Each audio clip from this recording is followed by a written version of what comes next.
ये विजुअल्स आपको डरा के रख देंगे। ये कंडीशन है झरिया धनबाद जैसी बहुत सारी जगहों का, जो कि झारखंड में है। अकेले झरिया में इतना कोयला है कि वो आपको 50 से 60 साल तक कोयला दे सकता है। एक्चुअली वो इससे ज्यादा दे सकता है, बट आप उसको निकाल नहीं सकते क्योंकि वो कोयला जल के राख हो चुका है। अब back to the 100 years ago, जब 100 साल पहले यहाँ पे कुछ पुरानी खदानें थी जो बंद पड़ी थी, उसमें आग लग गई थी।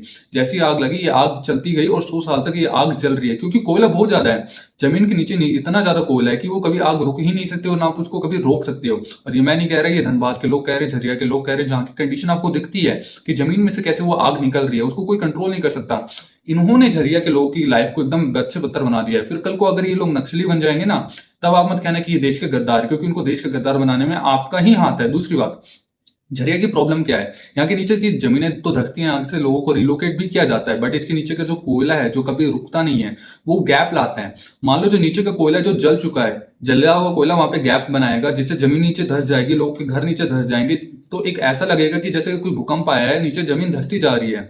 बट बेसिकली जितना वो कोयला जलेगा उतनी जमीन वो धंसेगी। और ये एक वैलिड पॉइंट है, ये गवर्नमेंट को भी पता है, वहां की अथॉरिटीज को भी पता है कि जैसे जैसे ये कोयला जलता जाएगा, जमीन धंसती जाएगी, वहां से लोगों को रिलोकेट कराने के अलावा इनके पास और कोई ऑप्शन नहीं है।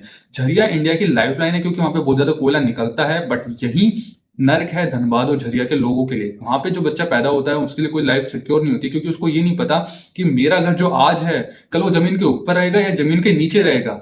ये एक्चुअलिटी है।